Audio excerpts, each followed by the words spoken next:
What's good, everybody? Louis Cologne III here at Budega NYC, and I'm with Alex, and we're here at 321 4th Avenue in Parksville, Brooklyn.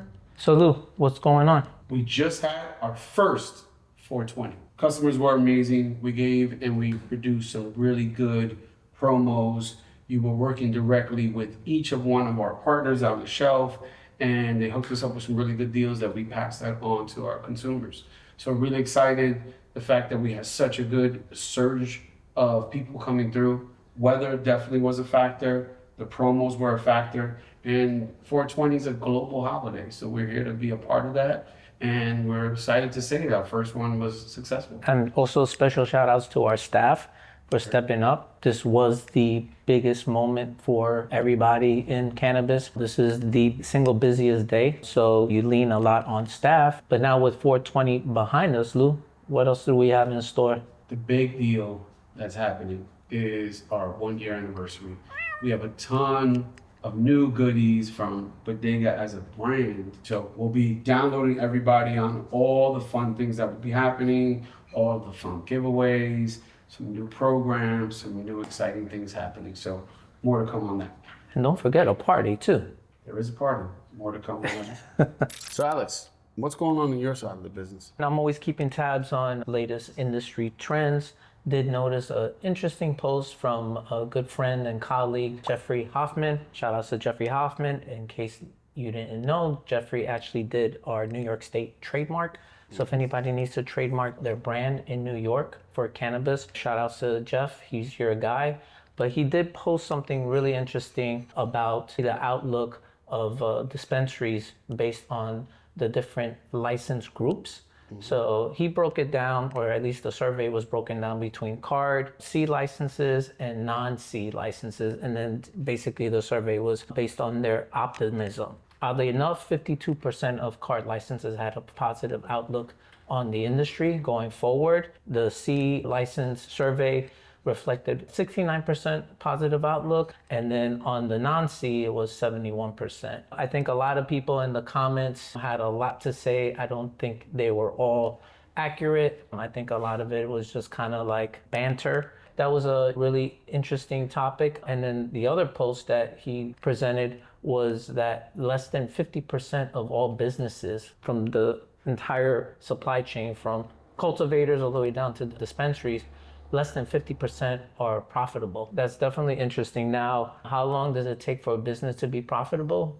Usually, what, a year and a half, 2 years? Yeah, 2 years so, average. Yeah, on average. So maybe that's something to consider. But it also kind of falls in line with the trend overall across the country, and in particular referring to a post back in 2025 from Whitney Economics and also MJ Biz Daily, which cited that less than 30% of all cannabis businesses across the country were profitable. And so obviously there's a lot of reasons why: a lot of debt, huge tax burden, compressing margins. So Alex, we get customer questions pretty regularly, and stuff that we take for granted that we just know or we've learned through the process of having this and the process of you being in the industry for so long.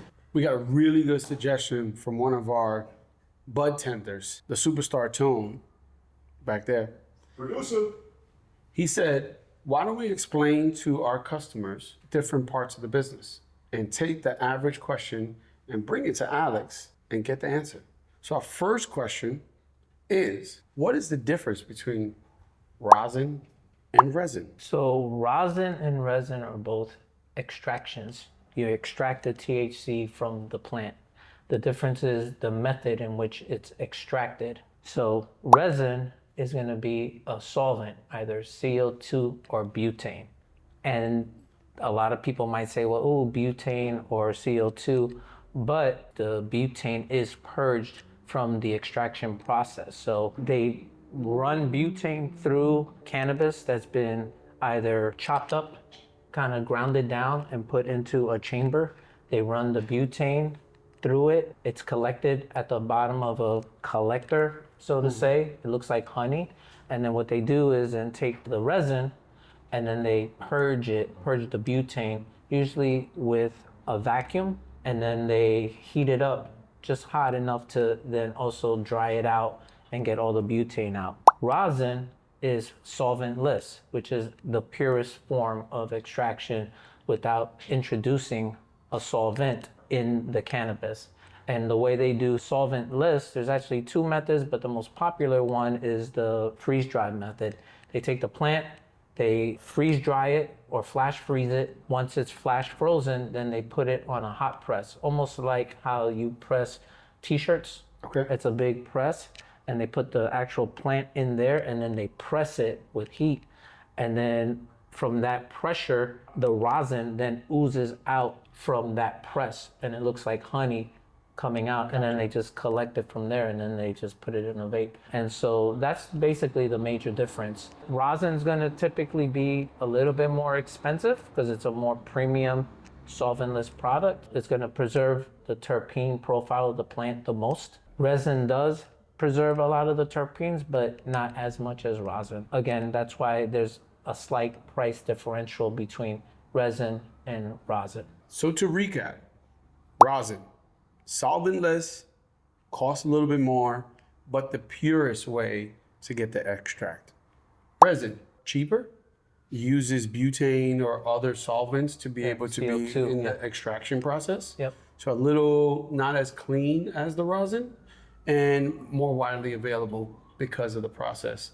And you find it in more products because it is an easier process and therefore the price is lower. So rosin versus resin. Now's your choice to come in the store and pick whatever one you want. All right, Alex, we got some new stuff in the shop. Can you tell the folks what we got coming? So just for starters, MFNY should send Tony Vidal The producer. a finder's fee check, because this man has been bugging me for so long to include these infused pre-rolls, which I can't front are probably the most legit pre-rolls on the market. We finally put them on the shelf, and as soon as they touched down, they started selling. Shout out to MFNY again. It's Tony Vidal. We did actually bring in another product. Again, shout outs to Rihanna from Happy Hounds. We have a lot of dogs that come into the store, and this helps with a lot of their anxiety, joint relief, and also helps boost their agility from the joint relief. And then another product that we had, and this is a brand that I've been looking at for a while, Rolling Green Premium Cannabis. This is their ounce. They have really strong brand recognition. Really nice packaging, by the way. And on top of that, really good flower. Shout outs to them. We got the ounce and the 3.5/8 from Rolling Green. So Alex, that's episode 41 and we're done. And on that note, We out.